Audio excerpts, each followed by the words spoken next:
तो last episode में हमने देखा था कि फाइनली इतनी मुश्किल, इतनी गलतफहमियों के बाद अब सीयू और जियोन की लव स्टोरी शुरू हो गई है।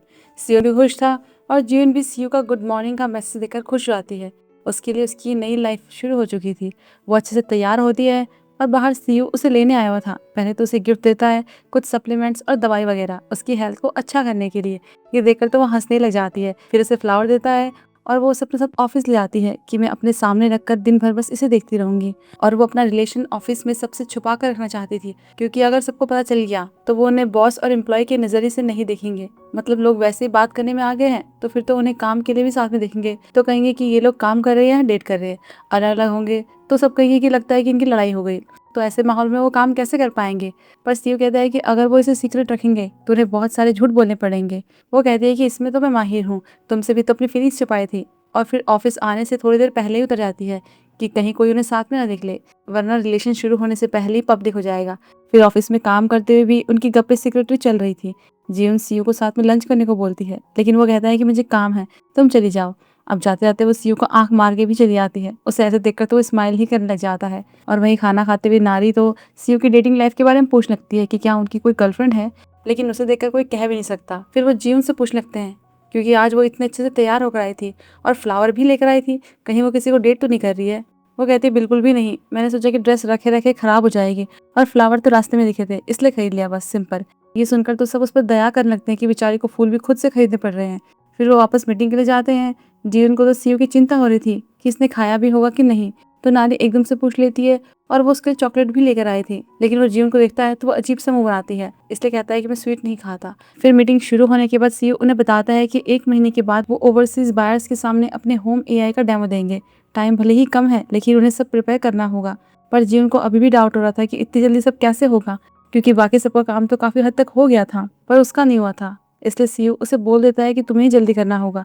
ये सुनकर तो फिर से उसका मुंह बन जाता है, क्योंकि अब तक बात अलग थी। अब तक वो सिर्फ उसका बॉस था, लेकिन अब वो सीयू से इमोशनली जुड़ चुकी है, तो उसे उसका ऐसे बात करना अच्छा नहीं लग रहा था। सीयू भी समझ आता है, इसलिए उसे बाद में मिलने के लिए कहता है। और वहीं प्रेसिडेंट हान भी सबके साथ होम एआई डेमो को लेकर मीटिंग करती है। इसके बाद तो मैनेजर को और वही सीनियर मिस्टर नो परेशान हो जाते हैं कि मतलब उस प्रोजेक्ट के लिए वो ओवरसीज बायर्स को बुलाने वाले हैं, और अगर इस बार भी सीयू का प्रोजेक्ट सक्सेसफुल हो गया तो उसका प्रमोशन पक्का है। फिर तो ये दोनों ऐसे ही रह जाएंगे। इसीलिए तो सीयू को नीचे गिराने के लिए उन्हें उसकी कमजोरी चाहिए थी, और वो साथ ही इस डेमो को फेल करना चाहते थे, जिसका सारा ब्लेम भी वो जियोन और सीयू पर डाल सके। वहीं सीयू और जियोन प्रोडक्ट रूम में मिलते हैं तो जियोन कहते हैं कि तुमने मुझे बहुत सारा काम दे दिया और प्रोजेक्ट इतना इंपॉर्टेंट है कि हम जल्दी जल्दी में नहीं कर सकते। तो सीयू पूछता है कि तुम्हें दिक्कत कहाँ आ रही है। वो कहती है कि मैनेजर को जानबूझकर किचन अप्लायंसेस वाले प्रोजेक्ट में मेरे काम में रुकावट डाल रहा है, उसकी वजह से प्रोजेक्ट आगे नहीं बढ़ पा रहा है। सीयू उसकी पूरी बात ध्यान से सुनता है और फिर कहता है कि अगर ऐसा ही है तो सीधे प्रेसिडेंट से बात करेगा। वो नहीं चाहता कि किसी की पर्सनल पॉलिटिक्स की वजह से पूरी टीम का नुकसान हो। ये सुनकर तो वो भी कहने लगती है कि फिर तो मैं भी कभी तुम्हारा फायदा उठा सकती हूँ। ऐसे में उन्हें सबसे छुपकर थोड़ा साथ में टाइम स्पेंड करने का मौका मिल ही जाता है। लेकिन ऑफिस में अपने रिश्ते को छुपाना जितना उन्होंने सोचा था उससे कहीं ज्यादा मुश्किल था। लेकिन तभी अचानक से दरवाजा खुलता है कि एक दूसरा कपल अंदर आ जाता है, और वो दोनों यहाँ किस करने के लिए आए थे। मतलब कि सिर्फ वो ही नहीं है जो सीक्रेट डेटिंग कर रहे हैं, और इनके बारे में तो जीवन को कोई आइडिया भी नहीं था। वो तो चौंक ही जाती है। सीयू भी कहता है कि कल को हमारे बारे में भी लोग ऐसे ही बोलेंगे। दूसरी तरफ यूना को देखते हैं। उसकी फ्रेंच क्लास खत्म होने के बाद जे उसे अपने साथ एक बैटिंग केज लेकर जाता है और फिर इसके सामने एक शर्त रखता है कि अगर मैं जीत गया तो तुम्हें मेरे साथ डेट पर चलना होगा, लेकिन अगर तुम जीत गई तो जो चाहोगी वही होगा। यूना भी बिना सोचे समझे चैलेंज एक्सेप्ट कर लेती है। दोनों के बीच मजेदार कंपटीशन शुरू होता है। काफी देर तक मुकाबला चलता है, लेकिन आखिर में जीत यूना की ही होती है।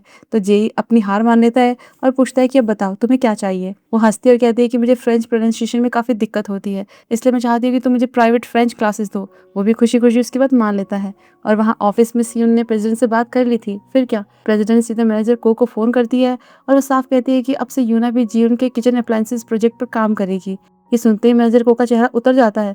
वो समझ जाता है कि ये सीयू के ही काम है। वो पहले इसका काम रुकवाने की कोशिश कर रहा था, लेकिन अब उसकी टीम और मजबूत हो रही है। फिर गुस्से में वो किताए को तुरंत मैसेज करता है और पूछता है कि तुमने अभी तक मेरा काम पूरा नहीं किया। यहाँ साफ लग रहा था कि मैनेजर को किताए के जरिए कुछ करने की सोच रहा है।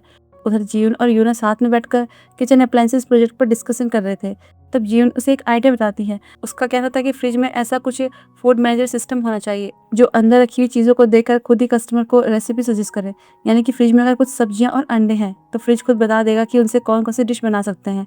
यूना को भी ये आइडिया पसंद आता है, लेकिन इसके दिमाग में भी एक नया कॉन्सेप्ट था। वो चाहती थी कि किचन स्टोव को मोबाइल से रिमोट कंट्रोल किया जा सके, ताकि अगर कोई गैस बंद करना भूल जाए तो बाहर से उसे बंद कर सके और ऐसे में एक्सीडेंट होने से बचा जा सके।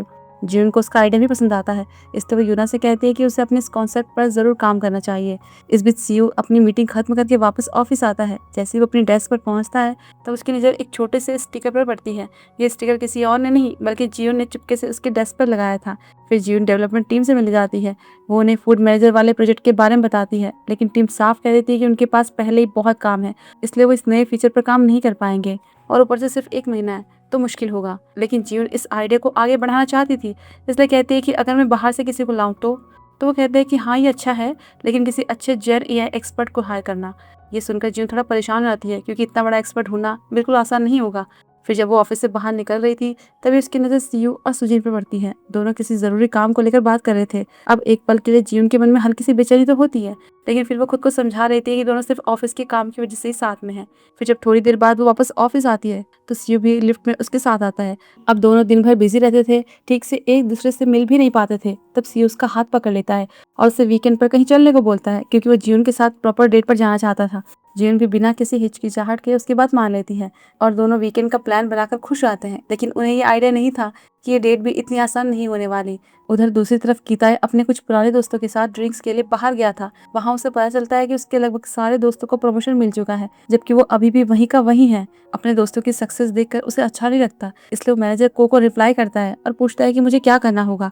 यानी कि अब मैनेजर को अपना मोहरा मिल गया है और आने वाले टाइम में अब किताई ही सीयू के लिए मुसीबत खड़ी करेगा। वहीं फाइनली वीकेंड आ ही जाता है। सीयून और जियो अपनी पहली प्रॉपर डेट पर निकलते हैं।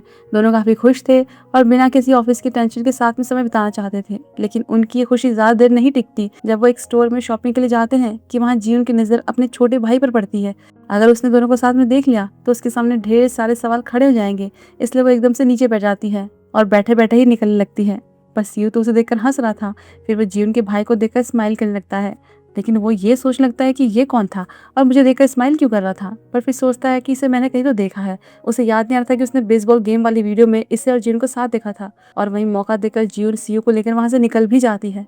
फिर वो दूसरी जगह जाते हैं, पर इस बार तो पकड़े जाते हैं, क्योंकि यूना और जे भी यहाँ आ गए थे। तो यूना उन दोनों को ऐसे साथ में देखकर चौंक ही जाती है और ऊपर से दोनों ने एक दूसरे का हाथ भी पकड़ा हुआ था। उसे तो जैसे सदमा ही लग गया था। जियोन भी बता देती है कि हाँ वो दोनों डेट कर रहे हैं, पर यूना तो यकीन ही नहीं कर पा रही थी कि ऐसे कैसे हो गया, कब हो गया। पर उसे वार्न भी करती है कि ध्यान रखना, क्योंकि इस बेसबॉल गेम की फोटो पर लोगों ने कितनी बातें बनाई थी और अगर उन्हें उनकी डेटिंग के बारे में पता चल गया तो पता नहीं क्या होगा। तब जियोन भी उससे जे के बारे में पूछती है कि वो लड़का कौन है और वो तो काफी यंग लग रहा है, तो उसे डेट कर रही है क्या। यूना कहती है कि अभी ऐसा कुछ नहीं है, पर उसके मन में जे के लिए फीलिंग्स दिख रही थी। अब वो और जे तो चले जाते हैं। तब जियोन भी कोई रेस्टोरेंट देखने लगती है कि हम खाना खाएंगे, लेकिन सीयू उसे अपने घर इनवाइट करता है कि वो उसके साथ अकेले में टाइम स्पेंड करना चाहता है। पर फिर ये भी कहता है कि शायद मैं कुछ ज़्यादा ही आगे बढ़ गया हूँ, इसलिए रहने देते हैं। लेकिन जियोन तो इसी मौके का वेट कर रही थी और उसके घर जाने के लिए मान भी जाती है। फिर घर आकर सीयू उसके लिए खाना बनाने लगता है, लेकिन जिस स्पीड से वो सब्जियां काट रहा था, खाना सीधे सुबह जाकर ही बनेगा, इसलिए जियोन खाना बनाने में इसकी हेल्प करती है। फिर खाना खाते टाइम जियोन उससे उसके यूएस जाने की वजह पूछती है, तो वो बताता है कि यहाँ भी रुकने की मेरी कोई वजह नहीं है। वो बस अपने डैड से भी साल में एक बार अपनी माँ की डेथ एनिवर्सरी पर मिलने आता है, लेकिन अब जियोन की वजह से वो यहाँ रुक गया। और फिर वो एक दूसरे से सॉरी भी बोलते हैं, क्योंकि ऑफिस की वजह से उन्हें अपने रिश्ते को हर समय छिपाना पड़ रहा था। और फिर वो दोनों बातें करते करते किस भी कर लेते हैं। फिर नेक्स्ट देखते हैं कि दोनों अपने अपने काम में बिजी होने के बाद भी वीडियो कॉल्स मैसेजेस के जरिए जुड़े रहते थे, यानी कि उनका रिश्ता पहले से भी ज्यादा मजबूत हो चुका था। लेकिन वहीं मैनेजर को ने अपनी चाल भी चल दी थी। उसने किताए को सीयू के खिलाफ कोई ऐसा सबूत ढूंढने के लिए कहा जिससे कि उसकी इमेज खराब हो सके। तो किताए भी सीयू के क्लोज होने की कोशिश में लग जाता है, लेकिन उसके क्लोज जाना इतना आसान नहीं था। तब सीयू कॉफी लेने के लिए जाता है तो वहाँ जियोन को देखता है। वो कॉफी बनाते बनाते अपने काम में लगी थी। सीयू उसके काम के बारे में पूछता है तो जियोन उसे उस जेन एआई एक्सपर्ट के बारे में बता देती है कि डेवलपमेंट टीम ने किसी एक्सपर्ट को ढूंढने के लिए कहा है। तब सीयू उसे योंगुन से मिलने के लिए कहता है कि वो एक जेन एआई एक्सपर्ट है और वो वही था जिसने सीयू को लेकर पोस्ट किया था। सीयू को यकीन था कि सिर्फ वो ही इस प्रोजेक्ट को सफल बना सकता है और उसकी छुट्टियां अब खत्म होने वाली है, तो वो वापस जल्दी ही आ जाएगा। तब बात करते करते जियोन उसका हाथ ही पकड़ लेती है। वो हंसता है कि तुम्हें तो यहाँ और केयरफुल रहना चाहिए, कहीं कोई देख न ले। लेकिन वो आजकल इतने बिजी थे कि मिलना तो दूर की बात, एक दूसरे को देख भी नहीं पा रहे थे। तो ऐसे में जियोन ऐसा मौका कैसे जाने दे। और फिर वो सीयू को ये भी बता देती है कि शाम को उसे अपनी फ्रेंड हीजी की शादी के बैंड प्रैक्टिस के लिए जाना है, तो उसे ड्रॉप करने के लिए कह देता है। और दूसरी तरफ जे यूना को अपने स्टूडियो लेकर जाता है जहाँ वो ऑडियो मिक्सिंग का काम करता था कि फिर बात करते करते दोनों बहुत क्लोज जाते हैं। यही तो यूना को किस करने ही वाला होता है कि अचानक से जे की एक्स गर्लफ्रेंड आती है जिससे 2 महीने पहले ही उसका ब्रेकअप हुआ था, लेकिन वो लड़की अभी भी उसे पसंद करती थी।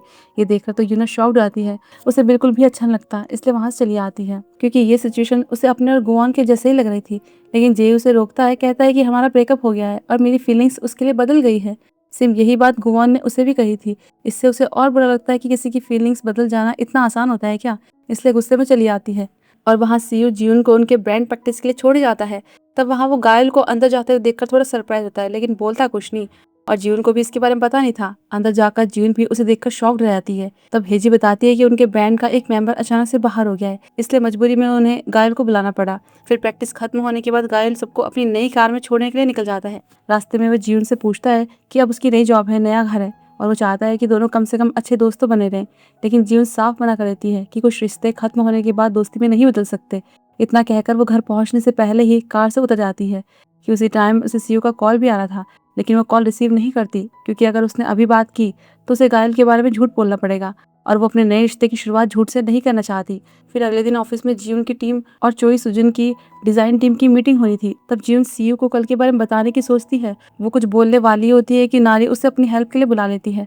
फिर मीटिंग के टाइम जियून कहती है कि उन्हें फ्रिज के डिजाइन क्वालिटी पर ज्यादा ध्यान देना चाहिए क्योंकि इस फ्रिज के डिजाइन और स्क्रीन के साइज की वजह से ये अल्ट्रा प्रीमियम मॉडल बन जाएगा। तो अगर वो स्क्रीन साइज छोटा कर दे तो कॉस्ट कम हो जाएगी और ज्यादा लोग खरीद पाएंगे। वो चाहते थे कि ज्यादा से ज्यादा लोग उनके इस होम एआई को एक्सपीरियंस करें। पर सुजन कहती है कि आजकल लोग डिजाइन के बारे में ज्यादा सोचते हैं और अगर स्क्रीन छोटी कर दें तो ये नॉर्मल लगेगा, इसमें प्रीमियम फील नहीं आएगा। बस इसे लेकर उनमें आर्ग्यूमेंट बने रहते हैं। तो ये देखकर तो सीईओ सुजन से कह देता है कि तुमने जो ड्राफ्ट बनाया है उस पर काम करो।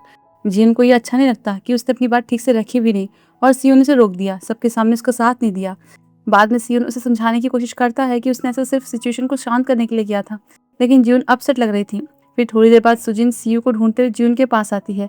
उसी टाइम जियून को सीयू का कॉल आ रहा था, लेकिन वो फोन छुपा लेती है। तो सुजिन उसे कहती है कि तुमने मीटिंग में अपनी बात बहुत अच्छे से रखी थी, मैं उस बारे में जरूर सोचूंगी। फिर वो चली जाती है। फिर शाम को जियून योंगुन से मिलती है और उसे फूड मैनेजर प्रोजेक्ट का पूरा प्रपोजल दिखाती है। उसे देखकर वो काफी इंप्रेस होता है और प्रोजेक्ट ज्वाइन करने के लिए तैयार भी हो जाता है। लेकिन जैसे ही वहां से निकलता है वो सीधे मिस्टर नो को कॉल करता है। वो बताता है कि अब वो टास्क फोर्स के साथ काम करेगा, यानी कि यहाँ कुछ बड़ा होने वाला है। वहीं जियून भी घर जाती है तो देखती है कि सीयू पहले ही उसका वेट कर रहा था। उसे देखते ही जियून उसे गले लगा लेती है। दोनों कार में बैठकर काफी देर तक बातें करते हैं और फिर ऊपर जाकर साथ में स्नैक्स खाने लगते हैं। जियून तो उसे गायल के बारे में बताने की सोच रही थी, लेकिन हिम्मत नहीं कर पाती। तब कोल्ड ड्रिंक खोलते हुए कोल्ड ड्रिंक सीयू के कपड़ों में गिर जाती है। वो कपड़े बदलने के लिए बाथरूम में जाता है, लेकिन वहां पर टॉवल नहीं था, इसलिए वो जियून से मांगता है। लेकिन टॉवल देने के बाद वो वहीं दरवाजे पे ही खड़ी थी। तब सीयू मजाक में कहता है कि तुम अंदर आना चाहती हो।